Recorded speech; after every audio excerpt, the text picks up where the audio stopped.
눈썹 탈모 혹시 이런 병? 자, 보겠습니다. 첫 번째. 갑상선 기능 저하요? 눈썹이 이제 전반적으로 빠지는 경우에 우리가 갑상선 기능 저하증을 한번 의심을 해봐야 됩니다. 이 갑상선 기능 저하라는 게 갑상선 호르몬이 떨어지는 거잖아요. 이 호르몬은 어떤 역할을 하냐면 이 모낭의 세포 분열을 잘 되도록 해주는 역할을 하는데 이게 떨어지다 보니까 모낭의 세포 분열이 잘 안 되고 그러면 탈모로 이어질 수밖에 없는 거죠. 실제로 갑상선 기능 저하증을 가진 환자의 3분의 1 정도가 탈모로 고생을 하십니다.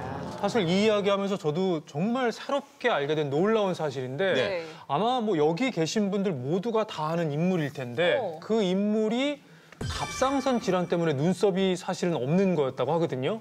자, 그럼 과연 갑상선 때문에 눈썹이 실제로 없었던 그 사람 누구일지 화면으로 만나볼게요.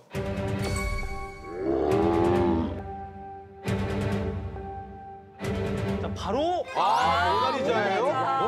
레오나르도 다빈치의 대표작 모나리자 속의 주인공이 모나리자가 바로 갑상선 질환 때문에 눈썹이 없었대요. 와, 그래서 진짜? 실제로 다빈치가 그림을 그릴 때 이 눈썹을 좀 없이 뭐 이렇게 그렸다는 이런 얘기 들어보신 적 있으신가요? 아니 그래도 좀 여성분을 그렸는데 네. 조금 사실 비율을 맞춰줄 수도 이 있지 않을까요? 다빈치의 이 모나리자 그림을 보고 이 눈썹을 그리다 말았다 뭐 미완성작이다 뭐 여러 가지 얘기가 있는데 갑상선 얘기는 아마 많은 분들이 좀 처음 들어보셨을 텐데 이게 진짜? 어디 아픈 것 진짜라면서요? 같긴 해. 이게 미국 하버드대 연구진의 어떤 연구 결과 보고인데요. 이마가 상대적으로 굉장히 넓고 이제 눈썹이 없는 것이 그 이제 갑상선 질환과 관련이 있지 않을까라고 하는 이제 주장을 하고 있는 겁니다. 자, 두 번째는요. 하나, 둘, 셋.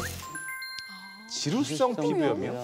피부랑 네. 눈썹이랑. 이 지루성 피부염이 계속 지속이 되다 보면 각질 생기죠, 뻘겋게 되죠, 염증이 지속되면 모근이 잘 살 수가 있겠어요? 살 수가 없겠죠. 그러다 보면 이게 탈모로 연결될 수밖에 없습니다. 자, 그리고 이제 마지막으로 눈썹 탈모 혹시 이런 병 마지막은요.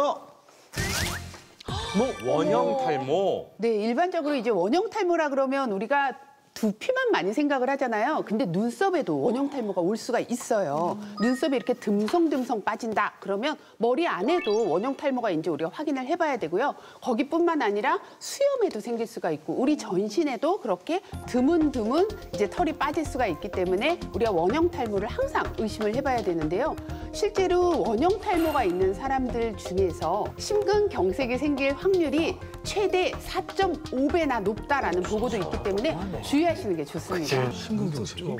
아니, 여기서 아니 지금 저희끼리 조금 이제 대화를 나누는데요. 좀 너무하시네요. 지금 너무 놀라셨죠? 아니 눈썹 좀 없기로서니 이렇게까지 심근경색부터 갑상선에 뭐 각방이 아니고 지금 놀라셔가지고. 놀래가지고 아니, 앞으로 눈썹 숱이 없는 사람 좀 신경을 써줘야겠네요.